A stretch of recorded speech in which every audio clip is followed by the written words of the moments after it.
আমাদের মালিক আমাদেরকে সবচেয়ে বেশি মোহাব্বত করে। মোহাব্বত জিনিসটা বানায়া, বড় মর্মস্পর্শী কথা, মোহাব্বত জিনিসটা বানায়া আল্লাহ তাআলা এই মোহাব্বতের 99 ভাগ মোহাব্বত নিজে রাখছে, 1 ভাগ মোহাব্বত সারা দুনিয়ার সব মানুষকে বন্টন করে দিছে। এ কারণে বান্দার প্রতি রবের মোহাব্বত বেশি। এ কারণে বলে মসজিদে আয় মাফ করে দিন, এ কারণে বলে শেষ রাত্রে উঠে আমার কাছে মাফ চা, আমি ডাকতেছি আলামিন মুস্তাগফিরিন, মাফ চা মাফ করে দিন। এ কারণে বলে মাহফিলে যায় বসবি মাফ করে দিন, এ কারণে বলে গোপনে তওবা করবি মাফ করে দিন, তোর কত গুনাহ আছে সব গুনাহ মাফ করে দিন। আল্লাহু আকবার জোরে করে বলে, কারণ মোহাব্বত বেশি, কারণ মোহাব্বত বেশি। আল্লাহ তাআলা চান না যে আমাদেরকে আল্লাহর তৈরি চুলা দজকের ভেতরে লাকড়ি বানায় আমাদের ঢুকাইবেন, এটা আল্লাহ পাক চান না।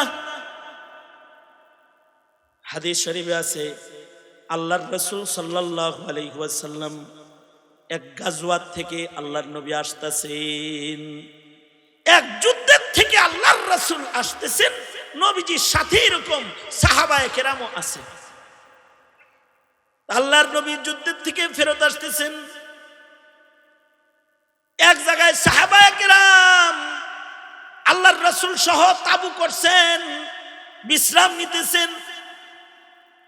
পাশেই একটা বাড়ি আছে, পাশেই একটা বাড়ি যেখানে নবীজি এবং সাহাবায়ে কেরাম আরাম করতেছেন। পাশে একটা বাড়ি, ওই বাড়ির মহিলা ঘরের বাইরে চুলা জ্বালাইছে রান্না করার জন্য। আগের জমানার চুলা হলো 3টা পাথরের টুকরার উপরে পাতিল বসায় দিত, আর লাকড়ি নিচে জ্বালায় দিত। এখন তো গ্যাসের চুলা হইছে, ডিজিটাল চুলা হইছে।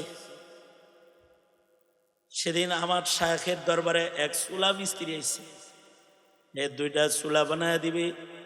2টা চুলার বিল হলো, দেখলাম বিল লিখছে 1,85,000 টাকা মাত্র। কয়টা চুলার বিল? 2টা চুলা বানায় দিবি পাকের করে, মাদ্রাসার পাকের করে, বিল হলো 1,85,000 মাত্র। আমি মাত্রটা আল্লাহর রাস্তায় কাটেন তো, আপনি এটা দেখতে ভালো লাগতেছে। আপনি 2টা মাটির চুলা বানাইবেন, এর ভিতরে বিল করছেন 1,85,000, আবার শেষে লিখছেন মাত্র। এত বিল এই চুলার কেন? হুজুর আমার চুলার অনেক ফজিলত, আলেম মানুষ, আলেম নাটোর বাড়ি, আমার চুলার অনেক ফজিলত। আমি কিছু ফজিলত আমার আপনি শোনান। আমার চুলার ফজিলত হলো আমার চুলায় লাকড়ি কম লাগে, আমার চুলার ফজিলত হলো আমার চুলার কালি হয় না, আমার চুলার ফজিলত হলো পাতিল গুলা নষ্ট হবে না, নতুন ডেক 2 মাস পরেও দেখবেন নতুন ঝকঝক ঝকঝক করতেছে। আমার চুলার ফজিলত হলো এক জায়গায় আগুন জ্বলবে কিন্তু তাপ বেশি হবে। আমার চুলার ফজিলত হলো ঘরের ভেতরে কোনো কালি পড়বে না, পাকের ঘরে কালি পড়বো না, এগুলো বাতিগুলা সব চকচকা থাকবো, ঝকঝকা থাকবো। যে রান্না করবে তার নাক দিয়ে চোখ দিয়ে ধোঁয়া লাগবো না, লাকড়ি দিয়ে রান্নাবো কিন্তু ধোঁয়া লাগবো না, ধোঁয়া বের করে আলাদা লাইন করবো, ফ্যান লাগাই দিব, টাইম না ধোঁয়া বের করে লাইবো। সুন্দর সেটআপ গেটআপ আছে আমার, এজন্য এত ফজিলত, এত ফজিলতের চুলা এখন আসছে, এত ফজিলতের চুলা। আগের জমানার চুলার ভিতরে এত ফজিলত ছিল না। আগের জমানার মানুষ পাথরের উপরে পাতিল বসায়া ডাইরেক্ট লাকড়ি ঢুকায় দিয়া রান্না করত। মহিলার রান্না করতেছে, কারণ আগে তো আর এত ঘর টর ছিল না। এখন পাকের ঘর, dining room, guest room, drawing room, washroom, bathroom, না ওটা তো একই না, washroom, dressing room, child room, তার ভিতরে আছে বাথরুমের ভিতরে আবার আর একটা রুম আছে গোসল রুম, এটা আলাদা একটা লাগা, এটা গোসল রুম। আবার এক বাড়িতে গেছি, যা দেখি এখানে বাথরুমের ভিতরে শুয়ে গোসল করার জায়গা, বাথটাব নাম জানি নাকি ওটা, তুই কোন ওই বাথরুমের ভিতরে শুয়ে গোসল করার জায়গা আমার দেখাইতেছে, বাড়িটা দেখায়। বাড়ির মালিক কয়, হুজুর এটা বাথটব, এইখানে শুয়ে গোসল করতে হয়, এইটা টিপ দিলে গরম পানি বেরিব, এইটা টিপ দিলে পরে টিপবেন কে? কয় হুজুর এটা তো শুয়ে গোসলটা করতে হয়, এমনি এমনি টিপ দিলে পানি বাইর হবে, গরম পানি বাইর হইব, আবার সাবান পানি বাইর হইব, আবার একটা টিপ দিবেন সব পানি বাইর হয়ে চলে যাইব, নতুন পানি এই যে আবার টিপ দিবেন আইব। হায় হায়, এত আরাম গোসলে। ডিজিটাল জমানা, জমানা এইসব মানুষে এরকম বানায় দিছে। শুয়া শুয়া গোসল করবো এটাও শিখেছি। বাথরুমের ভিতরে শুয়া গোসল করবো, বালিশ লয়ে, তো প্লাস্টিকের বালিশ, এটার উপরে শুইব, শুয়া গোসল করবে। আগের জমানা তো এত ঢংসং ছিল না, পাথরের উপরে পাতিল বসায় লাকড়ি জ্বালায় দিছে, মা রান্না করতেছে, মায়ের চুলা জ্বলতেছে, সাহাবীরা নবীজি সহ দেখতেছে। এই মহিলার একটা ছোট্ট বাচ্চা আছে, যে বাচ্চা হাঁটা জানে, হামাগুড়ি জানে। মহিলাটা বারবার নিজের বাচ্চাটাকে দূরে রাইখা আসে, খেলনা দিয়ে বসায় রেখে আসে, চুলার কাছে রান্না করে, বাচ্চা হামাগুড়ি দিয়ে দিয়ে আবার চুলার কাছে আসে। মহিলা আবার যায় বাচ্চাটাকে রেখে আসে, আবার কতক্ষণ পরে বাচ্চা আসে, আবার দূরে রেখে আসে, আবার বাচ্চা মায়ের কাছে আসে। সাহাবীরা দেখতেছে। নবীজি বলে, সাহাবীরা দেখো, এই মা তার বাচ্চাটার গায়ে তার নিজের হাতে জ্বালানো চুলার আগুনের স্ফুলিঙ্গ বাতাসে তার সন্তানের গায়ে এক চুল যেন না যায়। মা ভালোবাসায় কত সতর্ক, নিজের ছেলেটাকে বারবার চুলার থেকে দূরে সরায়, কারণ মা চায় মায়ের নিজের হাতে জ্বালানো চুলার আগুন যেন তার সন্তানের গায়ের মধ্যে কষ্টের কারণ না হয়। আল্লাহর রাসূল এটা বলে কেঁদে দিছে। নবী আলাইহিস সালাম বলে, সাহাবীরা, আল্লাহ তাআলা তার বান্দাকে কোটি কোটি গুণ বেশি মোহব্বত করে। আল্লাহ পাক যে চুলাটা, দোজকের চুলাটা কাফেরের জন্য জ্বালাইছে, মহান আল্লাহ চায় না গুনার নাপাকের কারণে সেই চুলার ভিতরে আল্লাহর কোনো বান্দা যাক। এ কারণে আল্লাহ তাআলা বারবার ক্ষমার দরজা খুলে, বছরে বছরে লাইলাতুল কদর দেয়, লাইলাতুন নিসফি মিন শাবান দেয়, 11 মাস পরে পরে রমজান পাঠায় দেয়। বান্দারা জিকির করলো, কয় আমি দেখতাছি, আমার কাছে খালি মাপ চা, আমি তো করে ক্ষমা করতেছি। বারবার বান্দার জিন্দেগীর গুনাহ গফফার নামের সাবান পানি দিয়ে ধুইতে থাকে। কারণ মহান আল্লাহ চান না যে আল্লাহর নিজের হাতে জ্বালানো দোজকের আগুনের ভেতরে কেউ পড়ে যাক। আল্লাহ তাআলা ওই কথাটাই বলে, বান্দারে সাবধান, গুনার ময়লা নিয়ে কিন্তু আমার কাছে আসিস না। ওয়াসারিউ ইলা মাগফিরাতিম মির রাব্বিকুম ওয়া জান্নাতিন আরদুহাস সামাওয়াতু ওয়াল আরদু উইদ্দাত লিল মুত্তাকিন। আল্লাহ বলেন, ক্ষমার দিকে দৌড়াও, যেখানে ক্ষমা আছে সেখানে যাও, যেখানে গেলে তোমার গুনাহ মাফ হবে সেখানে চলে যাও, আর নিজের গুনাহ মাফ করে নাও, মুইসা নাও, ধুইয়া নাও, জান্নাতে যাওয়ার উপযুক্ত হয়ে যাও। কারণ গুনাহগার নাপাকের জন্য আল্লাহর জান্নাতে জায়গা নেই। একটা গুনার কারণেও দোজখে যাওয়া লাগতে পারে। সুতরাং একটি গুনাহ নিয়ে ঘুমানোর কায়দা নাই। গুনাহ থেকে মুক্তি চাই ইস্তেগফারের মাধ্যমে, এটা আল্লাহ পাকের চাওয়া। আর ওই ইস্তেগফারের মাগফিরাতের বার্তা নিয়ে কাছে চলে এসেছে রমজান। রমজান আইছে খুব নিকটে। আমাদের 1 নাম্বার কাজ হবে বেশি বেশি ইস্তেগফার পড়া, আল্লাহর কাছে গুনাহ থেকে মাফি চাওয়া। কারণ রোজার মাস পায়াও যদি কেউ গুনাহ মাফ করাইতে না পারে, তাহলে তার চাইতে কপাল পোড়ার নাই। জিব্রাইলের বদদুয়া, নবীর আমিন। রমজান তো দূরে আছে, এর আগেও তো মরণ হইতে পারে। আজকে যেহেতু আল্লাহ তাআলা এখানে আনছে, খালেস দিলে তওবা করা, আল্লাহর কাছে বলা, ওগো আল্লাহ আমার গুনার জন্য আমি তওবা করতেছি, আপনি আমাকে মাফ করে দেন। আল্লাহর রাসূল বলেন, কেউ যদি বলে আল্লাহ আপনি আমাকে মাফ করে দেন, আল্লাহ তাআলা এমন ভাবে বান্দাকে মাফ করে, কায়াউমিন ওয়ালাদাতহু উম্মুহু, কেমন যেন তার মা আজ কেবল তাকে প্রসব করেছে, তার কোনো গুনাহ নাই। আল্লাহ আমাদের মাফ করুন, জোরে বলুন আমিন। আরো জোরে আওয়াজ করে বলেন আমিন। এখন তওবা যে করলাম, তওবার পরের কাম কি? এই জায়গাটায় আমাদের দুর্বলতা। আমরা তওবা করি না তা না, আমরা বাঙালি অনেক তওবা করি, ওয়াজে যাই চোখের পানি ফেলি, কবরের কথা স্মরণ করি, হাসরের কথা স্মরণ করি, তওবা করি, কিন্তু যেই রাত্রে তওবা করি ওই রাত্রের ফজরের নামাজটাও আমরা আদায় করি না। তারপরের দিন আবার তওবা আমার মনে থাকে না। ওয়াদা করছে মাহফিলের ভিতরে বয়ে তওবা করছে, তো ওয়াদা করছে আর দাড়ি কাটবো না, আর নামাজ ছাড়বো না। কয়দিন দাঁড়িয়ে ছিল, কিন্তু কয়েকদিন পরে আবার সেলুনে যায় বইছে। পাশে হের আর এক বন্ধু বসে আছে, কিরে তুই না কান্দা কেটে তওবা করছো, স্যার কাটবি না, রাখছিলি এবার কাটস কে? কয় তখন যেমন লাগছে এখন সেরকম লাগে না। মাহফিলে যেরকম লাগছে এখন আবার সেরকম লাগে না।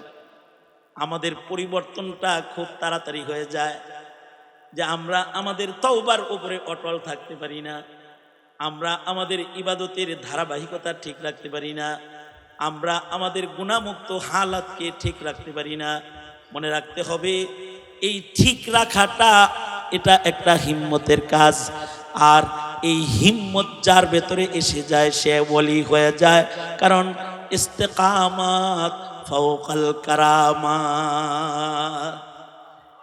এই অটলতা আর হিম্মতটা এটা কারামতির চাইতে অনেক বেশি পাওয়ারফুল। কেউ যদি তওবা করে তওবার উপরে অটল থাকে। সুতরাং যদি জান্নাত পেতে চাই তাহলে এক নাম্বার কাম, তওবা করলাম আর গুনাহ করব না ইনশাআল্লাহ। হাত তুলে ওয়াদা করেন, বলেন ইয়া আল্লাহ, ইয়া আল্লাহ ওয়াদা করিতেছি আর গুনাহ করব না, আর গুনাহ করব না। কথা বলছি একটা, কিন্তু ওয়াদা হয়েছে আসলে দুইটা। কেমনে দুইটা হইলে এটা একটু বুঝেন। কি বলছি আমরা? আর গুনাহ করব না। কথা বলছি একটা, কিন্তু ওয়াদা হয়েছে আসলে দুইটা। কিছু কিছু কাজ আছে করা গুনাহ, আর কিছু কিছু কাজ আছে না করা গুনাহ। এক কথার ভিতরে 2 in 1। কি 2 in 1? খালি বাজার করতে যায় বুঝো, ইবাদতের বেলায় বুঝো, একটার ভেতরে 2 in 1। বলছি গুনাহ করব না, তার মানে ওই কাজ করব না যে কাজ করলে পরে গুনাহ হয়।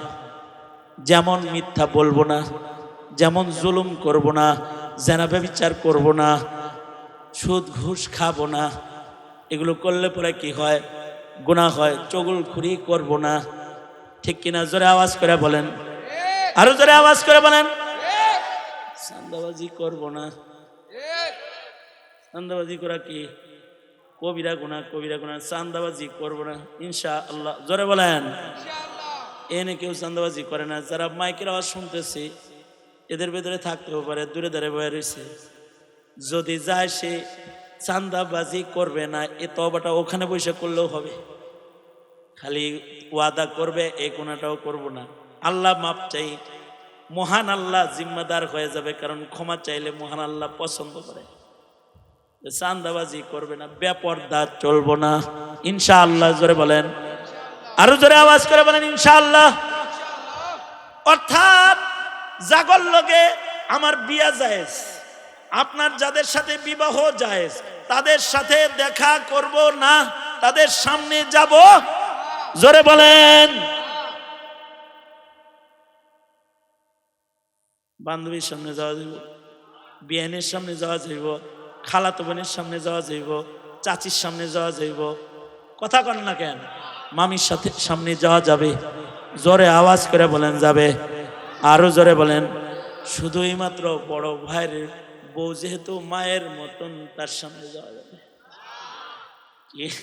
যাওয়া যাবে। ভাই মইরা গেলে এই বাবিরে বিয়ে করা যায়, সুতরাং ভাবির সামনে যাওয়া যাবে না। যাদের সাথে আমার দেখা করা যাবে না, তাদের সামনে ইচ্ছা করে গেলে, তাদের সামনে থাকলে, তাদের দেখলে কবিরা গুনাহ। কি গুনাহ? জোরে আওয়াজ করে বলেন, আরো জোরে আওয়াজ করে বলেন, কি গুনাহ? কবিরা গুনাহ করব না। যেই যেই ইবাদত সাল্লাহ গুনাহ হয়, ওই ইবাদত গুলাও ছাড়বো না। যেমন নামাজ ছেড়ে দেওয়া কবিরা গুনাহ, রমজান মাসের রোজা ছেড়ে দেওয়া। জোরে আওয়াজ করে বলেন, আরো জোরে বলেন। কিন্তু পর্দা করে তো খাওয়াই যাবে।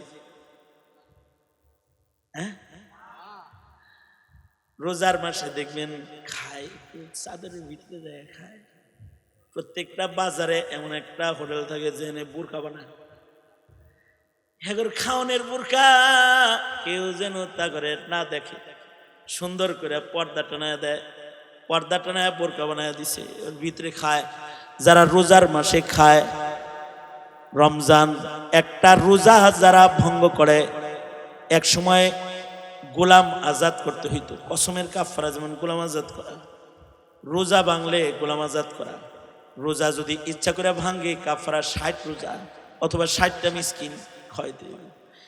এত বড় জরিমানা কিন্তু একটা রোজার কারণে এসে যায়। রোজা শুধু খাইলে ভাঙ্গে নাকি গুনাহ করলেও ভাঙ্গে? গুনাহ করলেও রোজা নষ্ট হয়ে যায়। সুতরাং নিষিদ্ধ কোনো কর্মকাণ্ড রোজা রাইখা কইরা রোজা ভাঙ্গা কবিরা গুনাহ করব না। হজ না করা কবিরা গুনাহ, যাকাত না দেওয়া কবিরা গুনাহ, যত ইবাদত আছে ইবাদত গুলো না করা, ফরজ হুকুম যা আল্লাহর আছে এগুলো না করা কবিরা গুনাহ। তার মানে গুনাহ করব না মানে হলো ফরজ ইবাদত ছাড়বো না, কোনো নিষিদ্ধ কর্ম করব না। একটার ভিতরে দুইটা ঢুকছে, ঠিক কিনা? জোরে আওয়াজ করে বলেন। আচ্ছা, আপাতত মাইনা নিলাম যে আমরা সবাই ইবাদত ছাড়বো না, গুনাহ করব না, এর ভিতরে আছি, যেহেতু হাত তুলে ওয়াদা করছি। এরপরেও কিন্তু আমরা সবাই একসাথে জান্নাতে যেতে পারবো না। কিছু কিছু খাসলতের কারণে ইবাদত করার পরেও জান্নাতে যাওয়া তার লেট হয়ে যাবে, আর কিছু কিছু গুণের কারণে জান্নাত তার তাড়াতাড়ি হয়ে যাবে। অর্থাৎ কথাটা একটু সূক্ষ্ম। অর্থাৎ মসজিদের ভিতরে 500 মুসল্লি আছে, 500 মুসল্লি তাকবীরে উলার নামাজ পড়ে। এই 500 মুসল্লি, কথাটা শুন, দামি কথা। হায় হায়, ইন্না লিল্লাহি ওয়া ইন্না ইলাইহি রাজিউন। Attention please. রে ইয়ে কই আর মানে আইছে কো এ না নাই নাউজুবিল্লাহ। আচ্ছা শোনেন, আমার বয়ানে বাদ আছে, জরুরি জরুরি কয়েকটা কথা আছে, মারাত্মক জরুরি, খুবই জরুরি। একটা কথা হইল, এই কই যে রে একেবারে তোর মেরে এলে তুমি করে চিনা সামারে। যদি একটা বুড়া মানুষ হইতো তাও বুঝতাম যে পেশাবে ধরছে।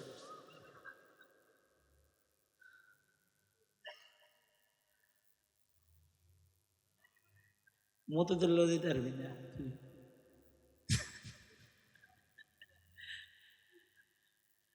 আমার দিকে তাকা, সিরিয়াস বয়ান শুনতে হইবে। সিরিয়াস একটা কথা, সেটা হলো মসজিদে মুসল্লি আছে 500, এরা সবাই তাকবীরুল্লাহর নামাজ পড়ে, এরা সবাই কোরআন পড়া জানে, এরা সবাই তাসবিহ তাহলিল আদায় করে, এরা সবাই তাকবীরুল্লাহ পায়।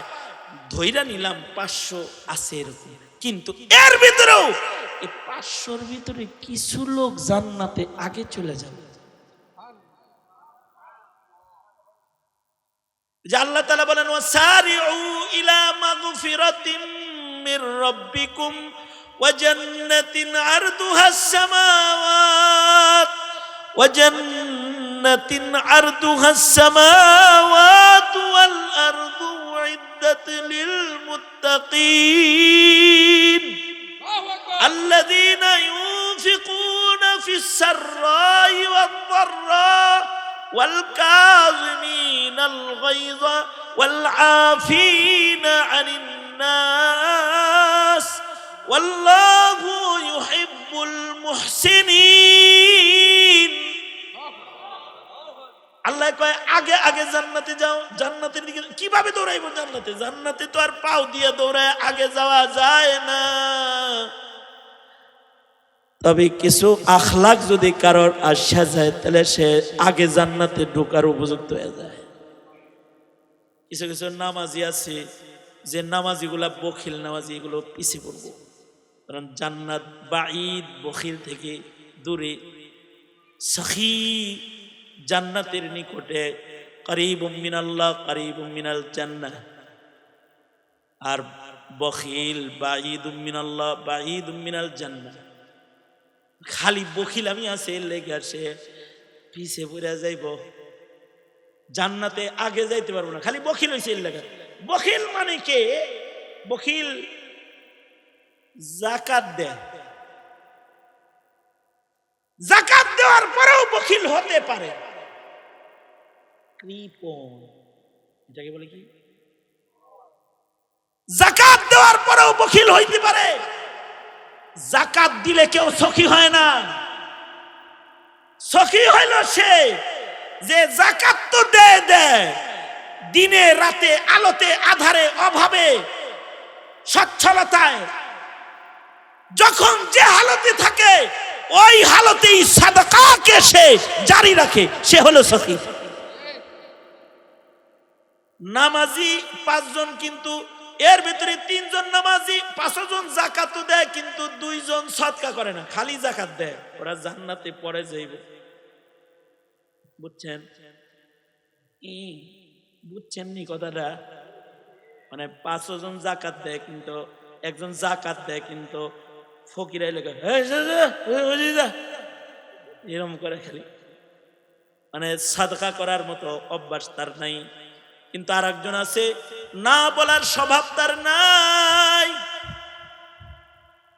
গোপনে প্রকাশ্যে দিনে রাতে অভাবে সচ্ছলতায় সাদকা তার জারি।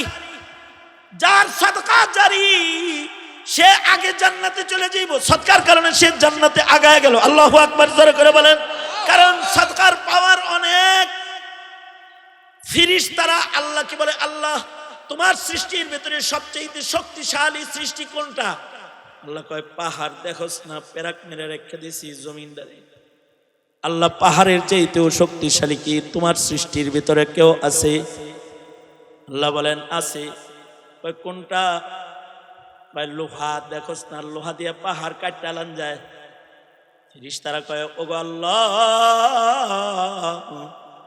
লোহার চাইতেও শক্তিশালী কি তোমার সৃষ্টির ভিতরে কিছু আছে? আল্লাহ বললেন আছে। কি? কয় আগুন। দেখোস না আগুন লোহাকে মোমের মতো গালায় ফেলায়। ফেরেশতারা বলে ওগো আল্লাহ, আগুনের চাইতেও শক্তিশালী কি তোমার অন্য কিছু তুমি বানাইছো নি? আল্লাহ তাআলা বলে আমার কিছু গোলাম আছে যারা ডান হাতে সাদকা করে, বাম হাত জানে না। এই সকল বান্দাগুলার সাদকা আগুনের চাইতেও শক্তিশালী। এমন সাদকা যাদের থাকবে দোজখের আগুন তাদের পাবে না, আর তার আগে আগে জান্নাতে চলে যাবে। সাদকা করবেন ইনশাআল্লাহ। এই আরেকটা কথা শুনুন, মর্মান্তিক আলাপ। মসজিদের ভিতরে নেককার মুসল্লি আছে 25টা, কিন্তু এর ভিতরে 2টা আছে বদমেজাজ। এই ইমাম সাহেব, এই এটা কি করেন? এমনি কিন্তু নামাজ কিন্তু খুব ভালো পড়ে, খুশুখুশুর সাথে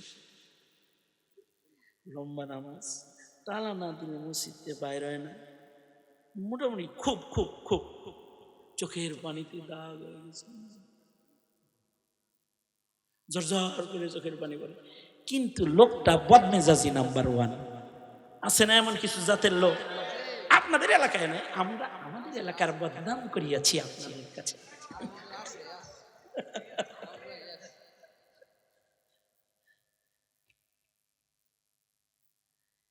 এই জাগর চেত বেশি, কিছু মানুষ আছে না এগোর চেত বেশি, চেতে খালি টেম টেম করে, এরম এরম লাফায় খালি, চেত বেশি ফালায় খালি।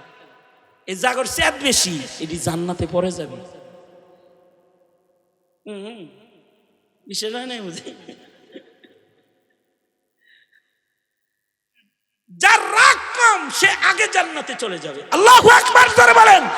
নামাজ হেও পড়ছে হেও পড়ছে, হের রাগ বেশি হের রাগ কম। জামাই বউ দুইজন, একজন খেপা চেতা আর একজন ঠান্ডা। ঠান্ডাটা আগে জান্নাতে যাইব, চেতাটা পরে যাইব। বুঝেন নাই বিষয়টা?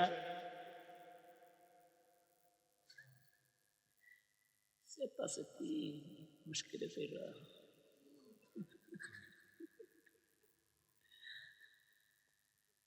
যে রেগে যাবে সে হেরে যাবে, যে রেগে যাবে সে পিছনে পড়ে যাবে, আর যার রাগ কম সে জিতে যাবে। আল্লাহু আকবার জোরে বলেন। হাসিনার রাগ বেশি, এখানে হেরে গেছে। ঠিক আস্তে লিখে ওঠেন, জোরে ক ঠিক না বে ঠিক জোরে বল। মনে মনে অনেকে ভাবে হুজুর ওয়াজ করতেছিলেন এটাই তো ভালো লাগতেছিল, হেডি আবার কনকে ফাঁক দিয়ে হেডি আমি কব না তো তুমি কবা নাকি? হাসিনার জেলখানায় তুমি ছিলা মগা? আমি ছিলাম, আমি বলতে পারি, বলার অধিকার আছে আমার। এই বেটির রাগ মারাত্মক রাগ।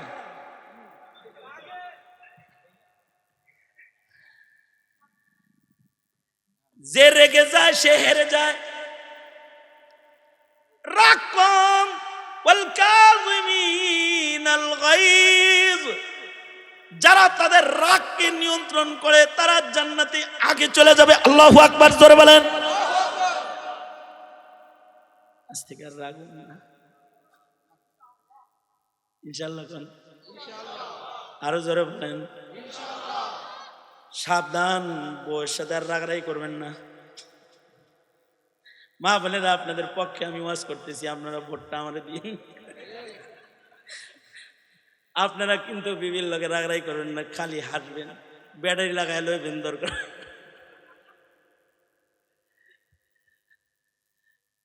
তবলিগে যাইবেন, তবলিগে গেলে এই ওয়াজগুলা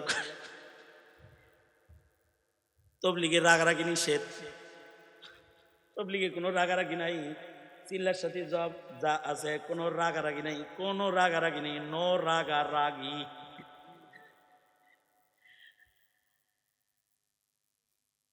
খালি বলে খালি কবি আলহামদুলিল্লাহ আলহামদুলিল্লাহ।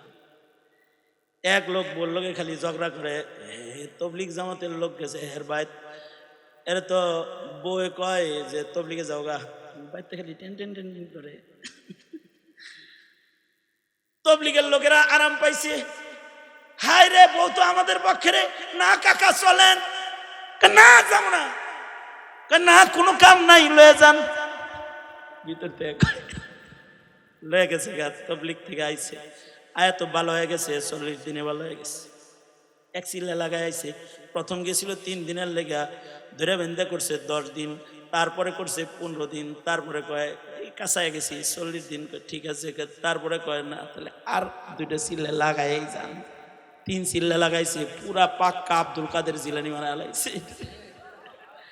এবার এই লোক বাচ্চা আইছে, বাচ্চা আয়া খালি বিবির সাথে খালি হাসে, তোমার রান্নাটা অনেক ভালো গো, কত সুন্দর মরিচ দিছে গো, কত সুন্দর করে রান্না করেছে গো, খালি প্রশংসা আর প্রশংসা করে। পাশের বাড়ি ছিল এক হিন্দু বাড়ি, হিন্দু বেরিয়ে কয় কি তোর জামাই দিয়ে ঝগড়াবাদি করে টরে না, এখন আর কাজ্যের আওয়াজ শুনি না, কয় চিল্লায় পাঠাইছিলাম। আর চিল্লায় পাঠানোর পরে কি হয়েছে জানেন? তবলিগে বাইটটা বুটটা রান্না করা, একদিন রান্নার দায়িত্ব পড়ছে হের, জীবনে কোনোদিন রান্না করে নাই, কতক্ষণ পর পর আসে আর একটু করে লবণ দেয়, একটু পরে আসে আর একটু করে লবণ দেয়, লবণ দিতে দিতে পুরা তরকারি লবণ বানায়। এখন সবাই যখন খাইতে বসছে, আমি সব বলে দিছে সাবধান, খানার আয়াত বর্ণনা করা যাবে না। যা পাইবা খালি কইবা আলহামদুলিল্লাহ আলহামদুলিল্লাহ আলহামদুলিল্লাহ, খাইবা। এরা আলহামদুলিল্লাহ তা বলে, কিন্তু মুখের অবস্থা বেশি ভালো না, কারণ তিতা লবণ দিয়ে বিষ বানায় রেখে দিছি, খালি মুখ বাইরে বাইরে করে। হে তো খাওয়াইতেছে। আর একটা নিয়ম হইলো, যারা রান্না করে তারা পরে খায়, সবাই রে খাওয়ায় টাওয়ায় হে যখন খাইতে বসছে মুখে দিয়ে দেখে কাম বিনাশ করছে। মসজিদে ঢুইকা কান্দে আর কয়, হাই রে তরকারিটা রান্না ভালো না হইলে বিবিরে কত পিটাইছি, কত বকাবাজি করছি, কত ঝগড়া করছি, আজকে যা খিলাইছি, নবীর আদর্শের সৈনিকেরা না হইলে আমার মসজিদের ভিতরে হতা হালাইতো গো। তওবা করে, আল্লাহ তওবা করতেছে, আর জীবনে কোনোদিন রাগারাগি করুন না। বাচ্চায় তার রাগ করে না, বুবু ভালো হয়ে গেছে এখন রাগ করে না। সিলাই পাঠাইছিলাম হিন্দু বেটি, বাচ্চায় তার জামাইরে কয় একটু সিল্লা লাগাই আসো। দূর বেটি, আমি হিন্দু, আমি সিল্লা লাগাবো কেমনে? কয় যে ওই বাড়ির বেটা চিল্লাই গেছিল, তুমিও যাও। আমি না হিন্দু। কয় হিন্দু বাদ দাও, তুমি মুসলমান হও, তাও চিল্লায় যাও, তোমার চিল্লা চিল্লি আর ভাল লাগে না আমার। এজন্য রাগারাগি করবেন না, স্বামী স্ত্রীর সাথে রাগ হইবেন না, স্ত্রীর স্বামীর সাথে রাগ হইবেন না, হাঁটবেন খালি। আপনারা মনে মনে ভাবতে পারেন, হুজুর এত সুন্দর বুজুর্গের মতো ওয়াজ করতেছেন, আপনি বুঝি ঘরে যায় কোনো রাগারাগি করেন না, আমরা বাচ্চা রিপোর্ট নিব। সাবধান যায় না, আমি নিজেই ধরা খাই যাব। আমি কিন্তু ফাঁক পাইলে খুব চিত্তে যাই, পুরুষ বলতে চিত্তে যায়। হযরত আলী ফাতেমার সাথে একদিন চিত্তে গেছে। ফাতেমা কি সাধারণ কোন নারী?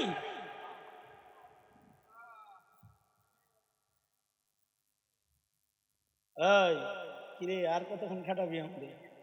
নামাজ পড়বো, নামাজ পড়বো পরে।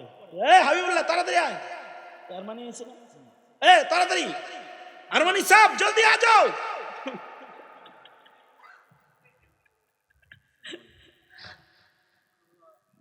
শেষ, আবার পরে করবো। আয়াতের বাকি অংশ অন্য কোথাও দেখা হইলে তাফসীর হবে ইনশাআল্লাহ। এখন হাবিবুল্লাহ আরমানি চলে এসেছে। কে কইছে 1.5 ঘন্টা শেষ? পাক্কা 1.5 ঘন্টা হয়ে গেছে। 1.5 ঘন্টা শেষ হয়ে গেছে।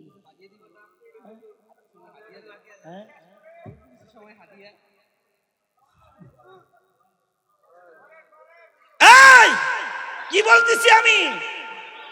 রাগারাগি করা যাবে না, নো রাগ, নো রাগারাগি, নো গালাগালি। কিন্তু নাস্তিকের লগেও রাগারাগি বাদ, মুরতাদের সাথেও রাগারাগি বাদ, ইসলামের দুশমনের সাথেও রাগারাগি বাদ। ইস্তেমায় ঢুইকা পিঠা তোমা করে ছাল উঠায় ফেলাবে, লাশ ফেলে দিবে, তখনও তুমি রাগ করবে না। তোমার নবীর খাতমে নবুয়ত নিয়ে টানাটানি করবে, তখনও রাগ করবে না। না, তখন বলবে আমি মুহাম্মদুর রাসূলুল্লাহর উম্মত।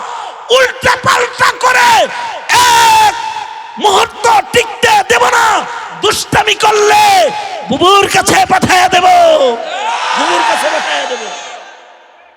ইসলামের বিরোধিতা করবে না, ধর্মের বিরোধিতা করবে না। তাইলে আবার এই যে বুজুর্গ রাগ সারা বুজুর্গ এত না, তার মানে রাগ নাই। আমাদের কিছু ছেলে পেলে আছে, এদের রাগ উঠে খালি রাজনীতি করতে গেলে, দলের কাম করতে গেলে রাগ উঠে না, আর ধর্মের কথা বললে বলে সবর সবর, হুজুর একটু সবর সবর। সবর শিখাও, কোন জায়গায় সবর করতে হবে আর কোন জায়গায় রেগে যেতে হবে জানো না কেন? তাইলে তোমার ঈমান কামেল না, আমি শুরুতেই বলেছি। ঠিক কিনা? জোরে আওয়াজ করে বলেন। সুতরাং বাতিলের মোকাবেলায় অগ্নিশর্মা, মধুপুরী, আব্দুল হামিদ। কথা বলেন ঠিক না বে ঠিক? জোরে আওয়াজ করে বলেন। বাতিলের মোকাবেলায় বুড়া বয়সেও হাতের লাঠি খাড়া আছে। আহাব্বালিল্লাহ আবগাযালিল্লাহ। তবে যেখানে সেখানে রাগ করা যাবে না। ইমামের লগে যায় রাগ নেই, এই ইমাম সাহেব দেরি হলো কেন মাঝে? এই কই গেছিলেন? আমরা বয়ে রইছি। ইমাম সাহেবের হাগামতা নাই, মগা তোমার খালি সিদ্রি আছে, ওনার সিদ্রি নাই।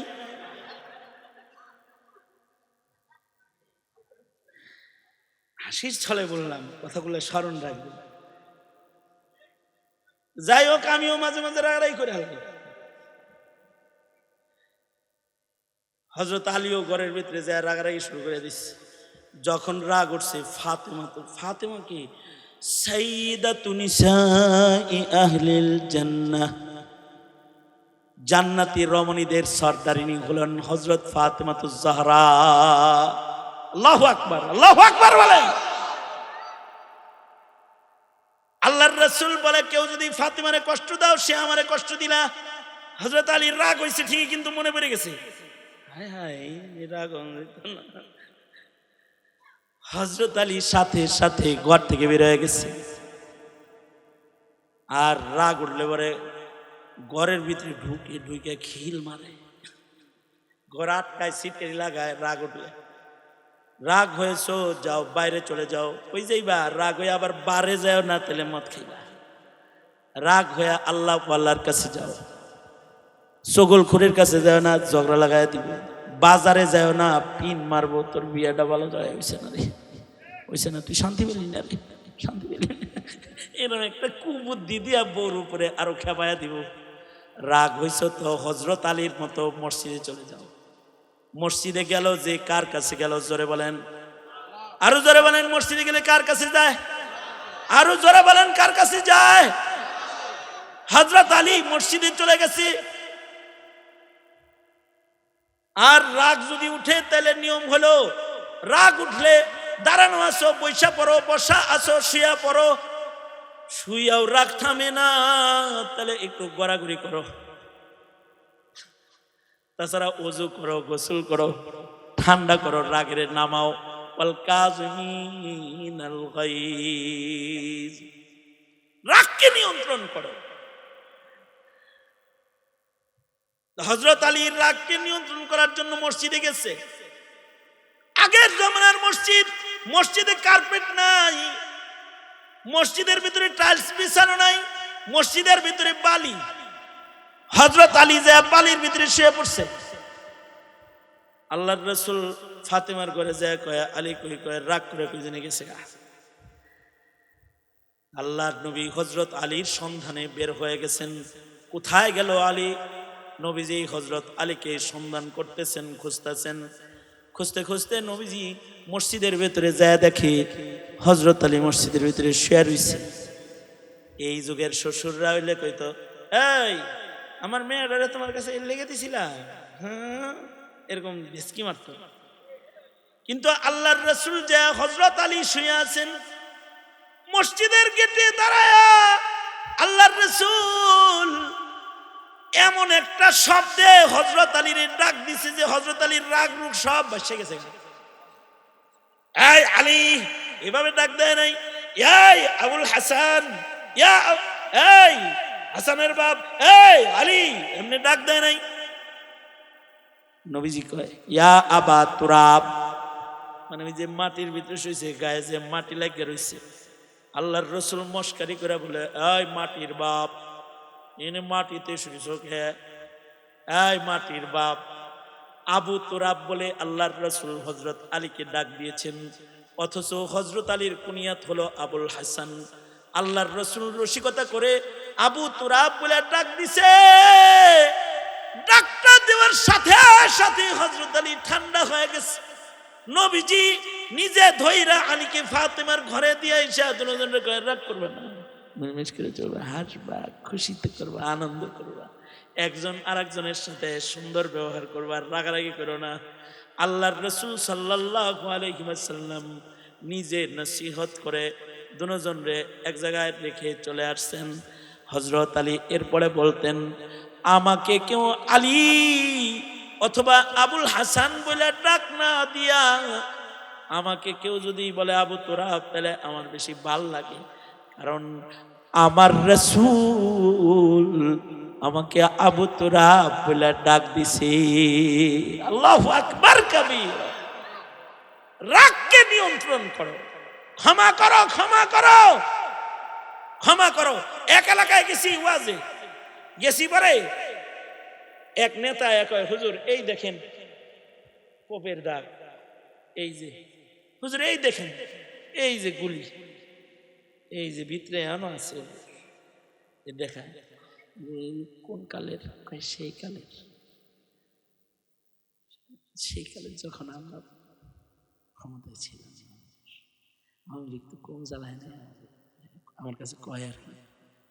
দেখেন না হুজুর, এই যে গায়ে গুলি ঢুকে রয়েছে, কোপের দাগ। হুজুর আজ 12 বছর এলাকায় যাই না, ইদানিং যাতায়াত শুরু করছে, ইদানিং যাতায়াত করেন। ডাক তো অনেক আছে, রাজনীতি করতেন তাহলে ভালোই।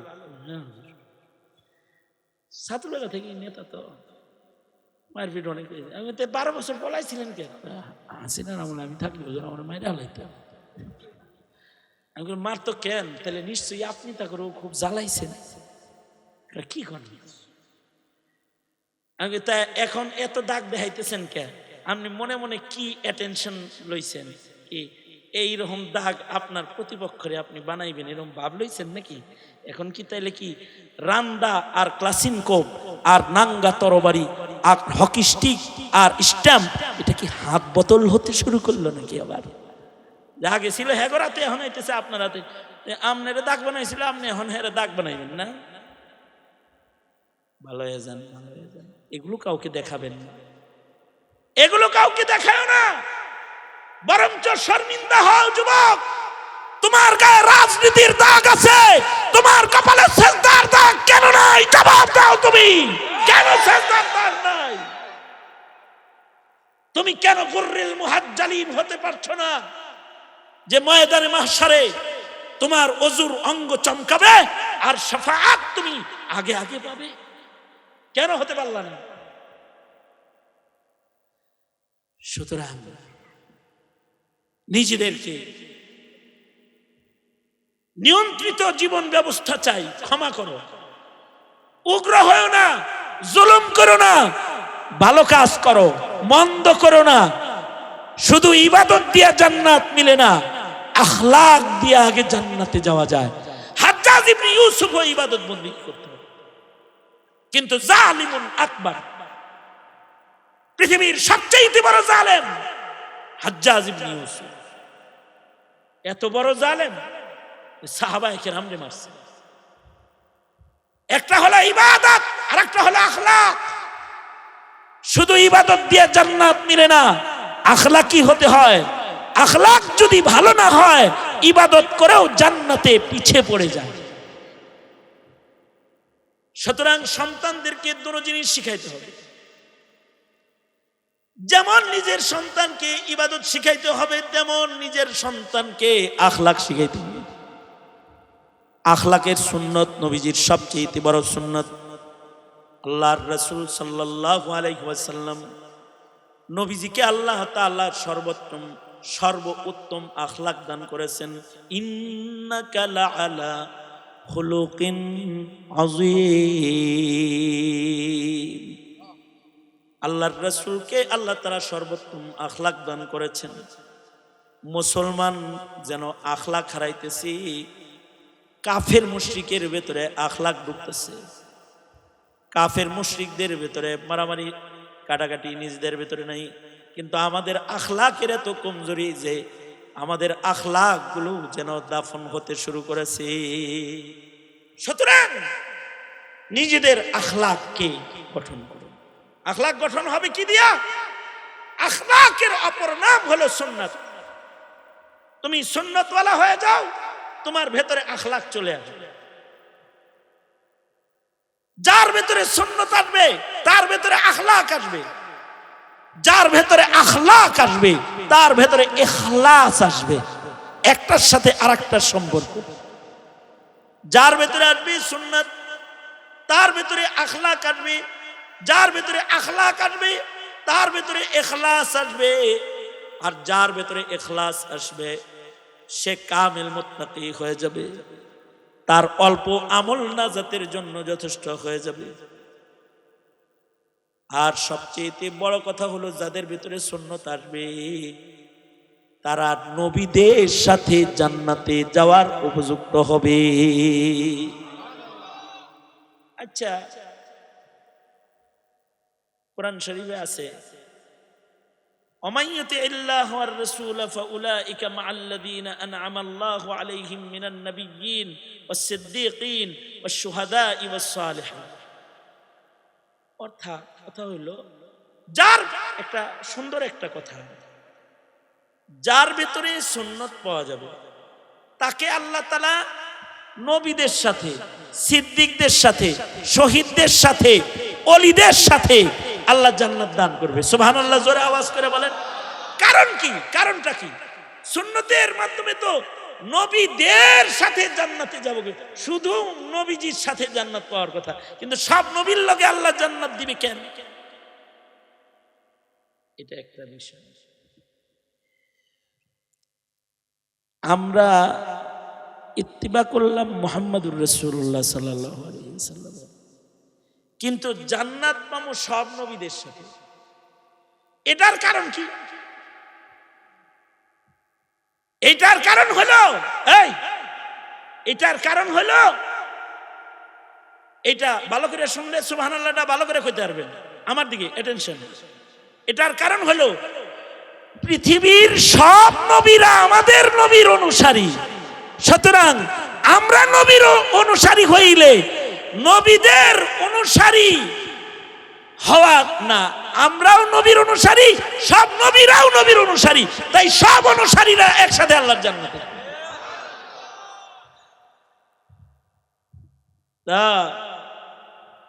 হাবিবুল্লাহ আরমানি আইতেছে এখন মাইরা তোমারে না একেবারে সাইজ করে হালাই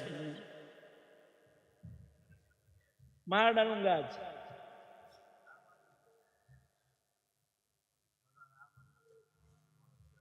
সুতরাং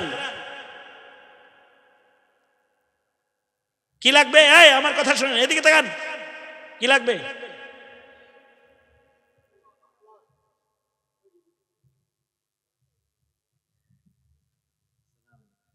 12 बज रहा है।